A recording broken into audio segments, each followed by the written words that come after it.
போற்றி வணங்க வேண்டிய பெண் குலத்திற்கு மனித சமுதாயம் துன்பத்தையும் அநியாயத்தையும் அவமானத்தையுமே விளைவிக்கிறது. தாமறிந்த கதையினை புறக்கணித்து நடந்த சரித்திரத்தை காணுங்கள். எங்கும் அவலமே காட்சி தரும். ஒரு ஆண்மகனுடைய பொறாமை, பேராசை, அகங்காரம், பகைமை, இந்த தவறான குணங்களின் விளைவுகளை எல்லாம் ஸ்திரீயே அனுபவித்திருப்பாள். யுத்தத்தில் வீரன் வெற்றி அடைகிறான்.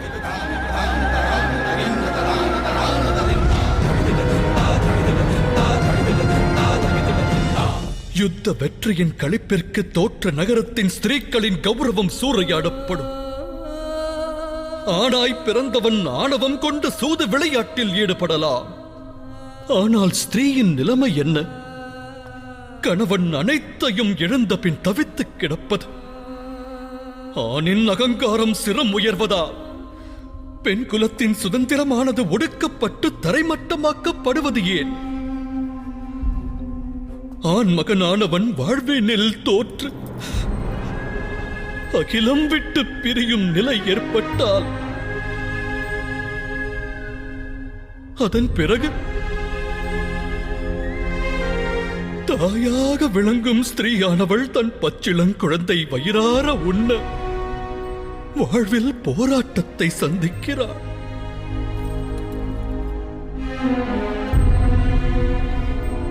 அகிலத்தின் அவலங்கள் அனைத்தையும் கணக்கிட்டால் தெள்ளத் தெளிவாய் ஒன்று தெரியும்.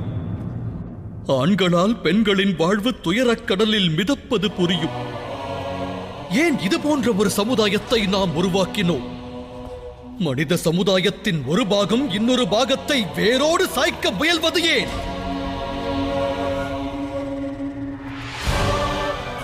இருப்பினும் பெண் குலத்தில் பிறந்த ஒருத்தி மனித சமுதாயத்தின் நல் வருங்காலத்திற்கு வித்திடுகிறாள். அழகான சிருஷ்டியை காணுங்கள். பெரும் விருட்சம் உருவாக உள்ள இடத்திற்கு அருகே இறைவன் அழகிய மலர்களை பூத்து குலுங்கச் செய்கின்றார். அச்சூழலை நறுமணம் கொண்டு அவர் நிரப்புகிறார்.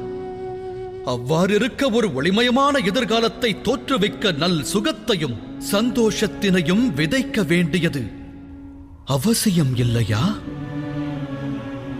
ஆனால் சமுதாயம் ஒளியை தோற்றுவிக்க முயலாமல் ஒளி பொருந்திய ஸ்திரீயை ஒடுக்க நினைக்கிறது. அவமானங்கள், துயரங்கள், அநியாயங்கள், துன்பங்களையும் நெஞ்சில் சுமக்கும் ஸ்திரீ ஒளிமயமான வருங்காலத்தை எவ்வாறு இந்த அகிலத்தில் தோற்றுவிப்பாள்? நினைவில் நிறுத்துங்கள். இனி பெண்ணிற்கு அவமானம் ஏற்படும் போதெல்லாம், பெண் குலமானது துயரத்தில் மூழ்கும் போதெல்லாம், ஒரு ஸ்திரீயின் அலங்கரித்த கேசம் இழுக்கப்படும் போதெல்லாம் அவள் வடிக்கும் ஒவ்வொரு நீர்த்துளியும் ஆழ்கடலை விட ஆழம் என்பதை எடுத்துரைக்கும். ஏதோ ஒரு ரூபத்தில் மகாபாரதம் எனும் போராட்டம் தனது துவக்கத்தை நிகழ்த்தும்.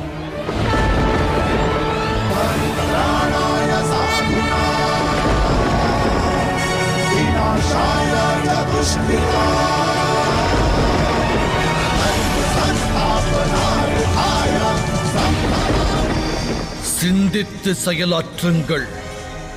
விளையும் விபரீதம் குறித்து சிந்தியுங்கள்.